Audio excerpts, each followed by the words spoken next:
नमस्कार बंधुरा आमार बृष्टिपर्णा चैनेले आपनादेरके स्वागत। आज आमी चले एसेछि एकदम दोकानेर कायदाय नरम सफ्ट तुलतुले छानार जिलिपिर एकटा रेसिपि निये, जेटा आपनि खूब सहजे बाड़ीते बानिये फेलते पारेन सामान्य किछु उपकरण दिये। देखेছেন कत सुंदर रसे टইটম্বুর আর मुखे दिलेई मिलिए जाबे एत सुंदर स्वाद हयेछिलो। किभाबे करलाम चलुन ताहले रेसिपिटी देखे नेওয়া যাক। এই রকম সফট নরম তুলতুলে ছানার জিলিপি কিভাবে বানাই। আমি এখানে এই ছানার জিলিপি বানানোর জন্য এখানে নিয়েছি প্রায় 200 গ্রাম মতো ছানা। এটা বাড়ির দুধ, গরুর দুধ, সেই গরুর দুধ থেকেই কাটিয়ে ছানাটা তৈরি করা। আজকে আর ছানা কাটানো আপনাদেরকে দেখালাম না, যা গরম পড়েছে প্রায় সময় মেয়ের দুধ কেটে যায়, তো সেই দুধগুলো দিয়েই আমি এরকম ছানা বানিয়ে এক একটা করে মিষ্টি করে আপনাদের সঙ্গে শেয়ার করি। তো এখানে আমি যে 200 গ্রাম মতো ছানা নিয়েছি, এখানে আমি কিছু ইনগ্রেডিয়েন্টস অ্যাড করব। নিয়েছি 2 চামচ মতো ময়দা, খুব বেশি ময়দা এখানে নিলে চলবে না। নিয়েছি 2 চামচ কর্নফ্লাওয়ার, চিনি নিয়েছি, দেখুন ময়দা যা নেব পরিমাণটা মোটামুটি মাপজোপ আপনারা বাড়িয়ে কমিয়ে নিতে পারেন। এবার নিয়েছি এখানে চিনি, চিনিটাও আমি ওই 1 চামচের একটু বেশি নিলাম, কেননা রসে যেহেতু থাকবে এখানে খুব বেশি চিনি দেব না। আর নিয়েছি 1 চিমটের থেকে একটু বেশি খাবার সোডা। ব্যাস, এবার এগুলো সবকটাকে খুব ভালো করে আপনাকে হাতে দোলে দোলে মাখতে হবে। এই মাখার কাছেই কিন্তু কায়দা, যত ভালো মাখা হবে তত কিন্তু আপনার ছানার জিলিপিটা সফট নরম তুলতুলে হবে। যখন ছানার জিলিপিটা আপনি তৈরি করবেন তখন যেন যদি ফাট এসে যায় তাহলে কিন্তু আপনাকে আরও ভালো করে মাখতে হবে।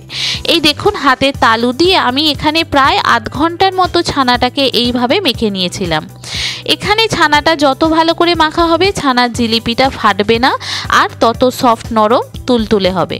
তো এখানে আমাকে প্রায় আধ ঘন্টার বেশি লেগেছিল এই ছানাটাকে এরকমভাবে মাখতে। এবার দেখুন আমি এই ছানাটা নরম হয়ে গেছে, আমি একটুখানি আপনাদেরকে গোল গোল করে মেখে দেখাচ্ছি। দেখুন এখানে যদি এটা ফেটে যায় তাহলে এটা আর হবে না, তখন আপনাকে আরও মাখতে হবে। এই দেখুন আমি একটু গোল গোল করে নিলাম, নিয়ে এরকমভাবে মুড়ে এটা এইভাবে টেনে এইভাবে এটা দিয়ে দেব। ব্যাস, এবার এটা কিন্তু সামনে একটু ঘি মাখিয়ে নিতে পারেন, তাহলে ঘিয়ের গন্ধটা ছাড়বে। তো এইভাবে আমি সবকটা ছোট ছোট করে নেব। দেখুন কোনো ফাটল কিন্তু নেই। তো আমি এখানে একটু হাতে ঘি মাখিয়ে নেব, নিয়ে সবকটা এই রকম সরু সরু করে নেব। আগে লেচি করে নেব, নিয়ে তারপরে এই রকমভাবে প্রথমটা একটু মুড়ে দিয়ে তারপরে এই রকম গোল গোলভাবে মুড়ে এসে ওই মোড়ার সঙ্গে একটু চেপটে দেব। এইভাবে আমি সবকটা ছানার জিলিপি করে নিলাম। বন্ধুরা রেসিপিটি যদি ভালো লাগে তাহলে আমার চ্যানেল বৃষ্টিপর্ণাকে অবশ্যই সাবস্ক্রাইব ও ফলো করে দেবেন, আর পাশে থাকার বেল আইকনটি অন করে দেবেন। তাহলে ভিডিও আপলোডের সাথে সাথেই আপনাদের কাছে নোটিফিকেশান চলে যাবে ভিডিও আপলোডে। কেমন হলো রেসিপিটি পুরো ভিডিওটি দেখে জানাবেন। যদি ভালো লাগে তাহলে একটা লাইক ও শেয়ার করে দেবেন। এবার ওই রকম প্রসেসেই আমি হাতে একটু ঘি মাখিয়ে নিয়েছি, নিয়ে দেখুন এইভাবে করে দিচ্ছি সবকটা। কোনোটাই কিন্তু আমার ফেটে যাচ্ছে না। দেখুন যদি ভালো করে মাখা না হয় তাহলে কিন্তু এটা ফেটে যাবে।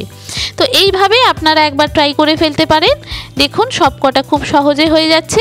এবার এগুলো ভেজে নেওয়ার পালা। এখানে ভাজার একটা আপনাকে প্রসেস বলে দিই, খুব সহজে আপনি যেটা করে ফেলতে পারেন। এই ভাজাটি হবে একদম কম আঁচে ভাজতে হবে আপনাকে। তেলটা জাস্ট আপনি তেলটা দিয়ে একটু ফ্রাইং প্যানটা গরম হবে সেই রকম ডুবো তেলে আপনাকে ভাজতে হবে। খুব বেশি জোর দিয়ে এটা ভাজলে কিন্তু চলবে না, তাহলে উপর থেকে লাল হয়ে যাবে, ভিতরে কিন্তু কাঁচা রয়ে যাবে।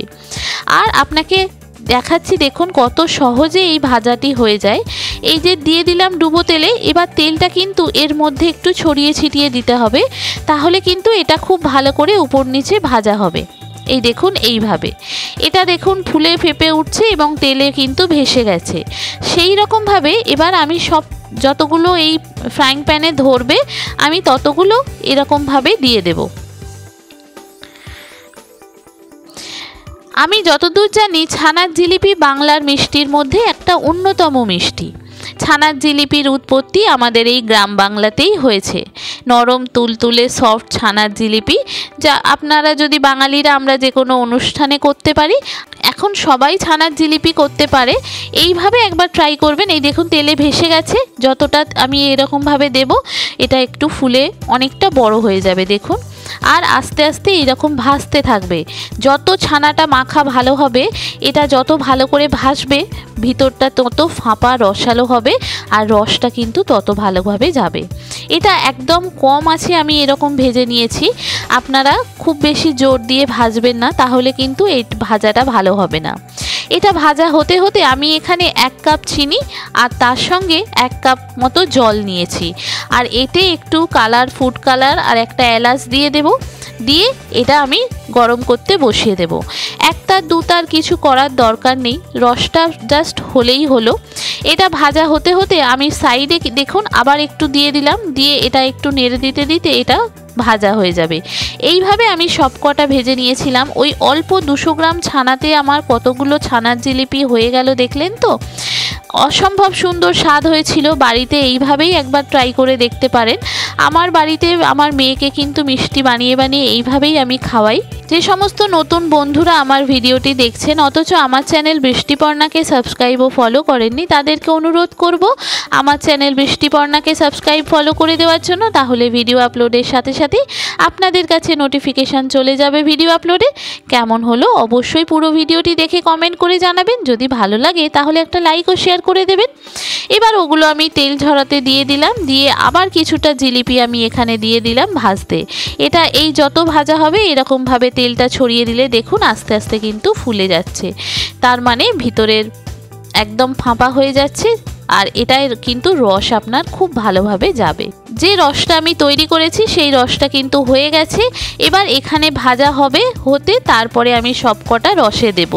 এখানে রসে দেওয়ারও একটা ব্যাপার আছে, আপনাদেরকে দেখাই চলুন।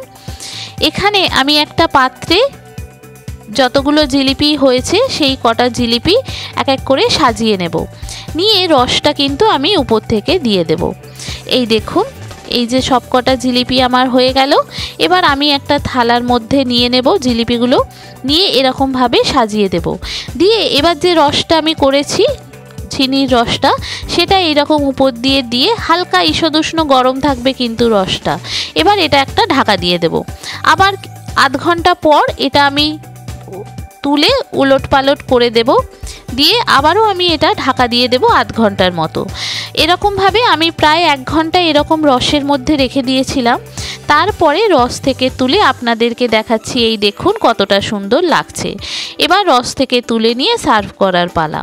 আর নিয়েছিলাম কয়েকটা ড্রাই ফ্রুটস, যেটা আমি কুচিয়ে নিয়েছি। সেই ড্রাই ফ্রুটসগুলো সাজিয়ে দেওয়ার পর উপর থেকে ছড়িয়ে দেব যাতে দেখতে ভালো লাগে। ব্যাস হয়ে গেল আপনার ছানার জিলিপি। কত সহজে কত সুন্দর হয়ে গেল দেখলেন। এইভাবে একবার বানিয়ে ফেলতে পারেন। ছানাটা কিন্তু মাখতে হবে খুব ভালো করে। যেখানে আপনি যত ভালো করে মাখবেন আপনার ছানার জিলিপি তত সুন্দর কিন্তু দেখতে হবে আর খেতে হবে। এবার আপনাদেরকে আরেকটু কাছ থেকে দেখাই, দেখুন কতটা সুন্দর লাগছে। এই দেখুন খুব সহজে খুব কম উপকরণে আপনাদেরকে বানিয়ে দেখালাম ছানার জিলিপি। একদম রসালো, নরম, তুলতুলে, সফট, একদম দোকানের মতো। কাউকে না বললে সে বুঝতেই পারবে না যে আপনি এটা বাড়িতে বানিয়েছেন। এই রকমভাবে একবার বানিয়ে ফেলতে পারেন ছানার জিলিপি খুব সহজে বাড়িতে। বাইরে থেকে মিষ্টি কেনার দরকারই নেই আপনার, এত সুন্দর খেতে হয়। এই দেখুন দেখেছেন ভিতরটা কত স্পঞ্জের মতো হয়েছে। আর এই দেখুন আপনাদেরকে আরেকটু ভিতরটা খুলে দেখাই কতটা সুন্দর রসটা ভিতরে গেছে। আর ভিতরটা দেখেছেন পুরো ফাঁপা হয়েছে। এই যত ছানা ভালো করে মাপা হবে তত কিন্তু এটা সুন্দর হবে। কেমন লাগলো পুরোটা দেখে জানাবেন। ভালো লাগলে লাইক শেয়ার করে দেবেন। নতুন যারা দেখছেন অবশ্যই সাবস্ক্রাইব ও ফলো করে পাশে থাকবেন। সবাই ভালো থাকবেন, সুস্থ থাকবেন, সাবধানে থাকবেন। দেখা হবে পরের ভিডিওতে। আজকের মতো এখানেই টাটা। থ্যাংক ইউ বন্ধুরা।